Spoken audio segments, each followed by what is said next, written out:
विजय कैसे प्राप्त की। एक समय की बात है, एक तालाब में बहुत सारे मेंढक रहते थे। सरोवर के बीचों बीच एक बहुत पुराना खंभा भी लगा हुआ था। खंभा बहुत ऊंचा था और उसकी सतह भी चिकनी थी। एक दिन मेंढकों के दिमाग में आया, क्यों ना एक प्रतियोगिता करवाई जाए। इसमें भाग लेने वाले को खंभे पर चढ़ना होगा और जो सबसे पहले पहुंच जाएगा उसे विजेता घोषित कर दिया जाएगा। तो उन्होंने प्रतियोगिता का एक दिन फिक्स कर दिया। प्रतियोगिता का दिन आया। खंभे के चारों ओर बहुत भीड़ इकट्ठी हो गई। आसपास के इलाकों से भी कई मेंढक इस प्रतियोगिता में हिस्सा लेने पहुंचे। माहौल में सरगर्मी थी, हर तरफ शोर ही शोर था। प्रतियोगिता शुरू हुई, लेकिन खंभे को देखकर भीड़ में से किसी भी मेंढक को यकीन ही नहीं हुआ कि कोई भी मेंढक इस खंभे के ऊपर पहुंच पाएगा। चारों ओर यही शोर हो रहा था कि अरे यह बहुत कठिन है, वो कभी भी इस नहीं जीत पाएंगे। ऊपर पहुंचने का तो कोई सवाल ही नहीं है, इतने चिकने खंभे पर नहीं चढ़ा जा सकता।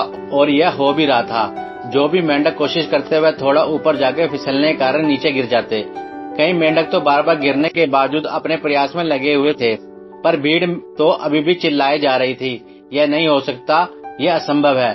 तो अब जो भी मेंढक उत्साही थे, कोशिश कर रहे थे, वो भी यह सुन सुन के हताशा हो गए और उन्होंने अपना करना छोड़ दिया। लेकिन उन्हीं मेंढकों के बीच एक छोटा सा मेंढक था जो बार बार गिरने पे भी उसी जोश के साथ ऊपर चढ़ने में लगा हुआ था।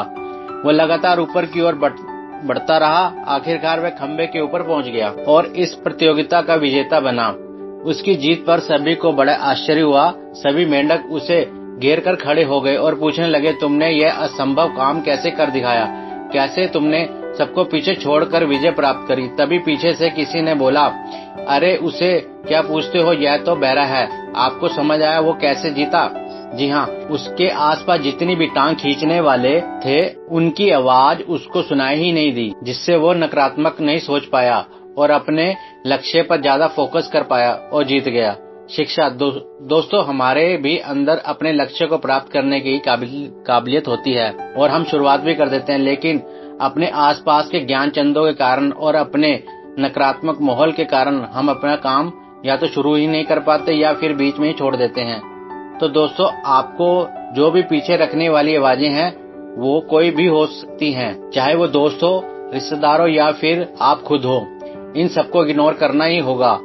अपने आप को एक मजबूत इंसान बनाते हुए अपने लक्ष्य को प्राप्त करने के लिए हर संभव प्रयास करने ही चाहिए। यदि आपने नकारात्मकता से दूरी बना ली, तो आपको सफलता के शिखर पर पहुंचने से कोई नहीं रोक सकता।